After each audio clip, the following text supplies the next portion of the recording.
Shri पबा Patil junior college मुदाळ येथे गुरुपौर्णिमा उत्साहात साजरी करण्यात आली.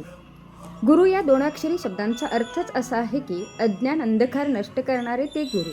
म्हणूनच संत कबीर म्हणतात, गुरु गोविंद दोऊ खडे किसके लागो पाय, बाल लिहारी गुरु अपने गोविंद दियो बताय.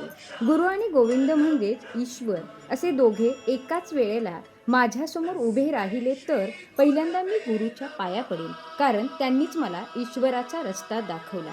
गुरु विन कोण दाखविल वाट, गुरुशिवाय ज्ञान अपुरे आहे. गुरुर ब्रह्मा गुरुर विष्णू गुरुर देवो महेश्वरा, गुरु साक्षात परब्रह्म तस्मै श्री गुरुवे नमः. गुरु हे ब्रह्मा विष्णू महेश गुरु असे साक्षात परमब्रह्म अशा गुरुना वंदन. तसेच मातृदेवो भव पितृदेवो भव आचार्य देवो भव. येथे आई वडिलांबरोबर गुरुना आचार्यांना देव मानले आहे. म्हणूनच गुरूंप्रती आदरभाव व्यक्त करण्याचा, कृतज्ञता व्यक्त करण्याचा हा महत्त्वाचा दिवस आहे.